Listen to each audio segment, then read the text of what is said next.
Kita tahu ada beberapa brand HP yang punya line up HP gaming, tapi yang paling terkenal dan paling nyolong perhatian masih tetap ROG Phone.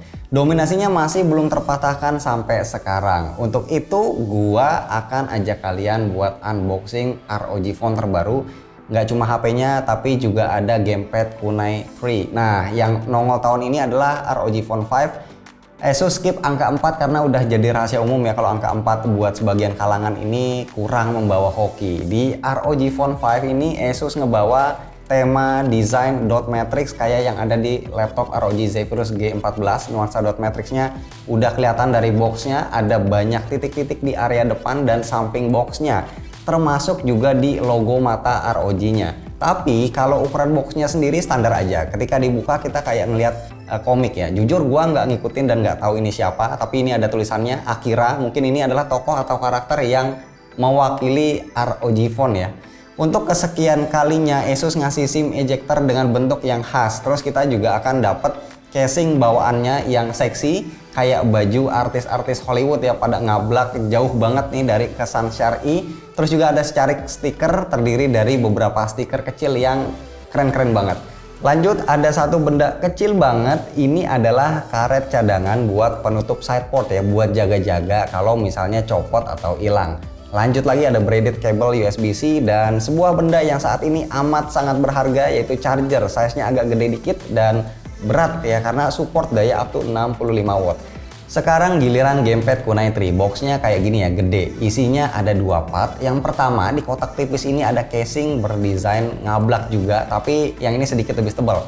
Di sisi kiri dan kanannya ada konektornya. Lalu di box yang gede ini adalah gamepadnya. Di sini kita juga akan dapat sekalian sama pouch-nya buat nyimpan. Kalau dilihat-lihat bentuk Kunai 3 mirip kayak controller Nintendo Switch karena bisa kita lepas pasang. Sebenarnya bisa langsung dipakai kayak gini, tapi handlingnya kurang enak. Makanya Asus ngasih lagi nih holder yang bisa ditempel jadi lebih nyaman gripnya.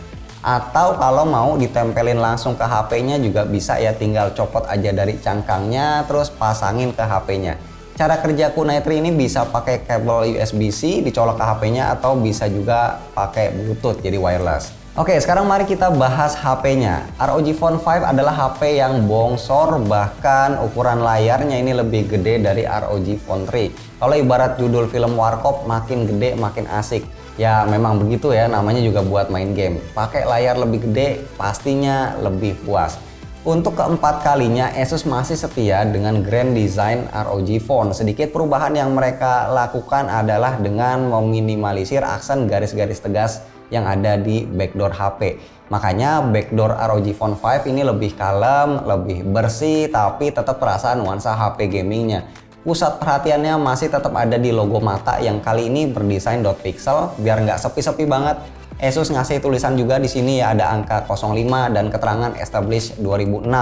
Tapi desain kameranya masih tetap asimetris, lampu flashnya pun begitu ya. Total ada 3 kamera belakang, lensa ultrawide masih ada 13 megapiksel dan lensa utamanya udah langsung tertulis nih di bodinya yaitu 64 megapiksel quad Bayer. Sedikit bocoran aja, karakter kameranya ini cukup menyenangkan karena nggak terlalu banyak post processing, jadi hasilnya nggak lebay. Walaupun overall looks-nya lebih santuy dari ROG Phone 3, tapi RGB di ROG Phone 5 lebih menarik berkat dot pixel yang area nyalanya kebagi dua. Jadi warna lampu sisi kiri dan kanan itu bisa dibikin beda.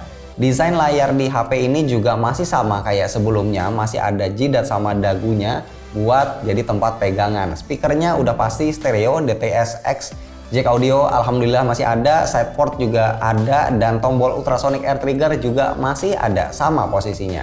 Gua bisa bilang Asus udah belajar banyak dari kasus layar ROG Phone 3 yang kena tint dan black rust. Layar ROG Phone 5 sekarang udah kinclong banget, support 1 miliar warna, refresh rate 144 Hz, dan sejauh ini gue pakai sih aman dari black rust atau tint. Resolusinya masih FHD+, tapi nggak masalah, justru jangan ketinggian ya kalau buat HP gaming biar nggak overheat.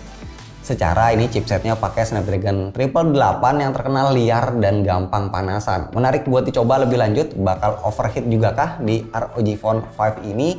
Secara HP ini pakai sistem cooling khusus ya, yang lebih advance. Nah, jawabannya nanti bakal ada di video reviewnya beberapa hari ke depan. Dan unit yang gua punya ini kapasitasnya 16256 GB, untuk baterainya 6000 mAh, support 65 watt, mantep banget. Si ROG Phone 5 ini juga udah langsung pakai Android 11 dengan ROG UI yang mirip stok Android. Sedikit pembedanya ada di temanya yang punya animasi menarik ketika kita unlock HP dan masuk ke home screen.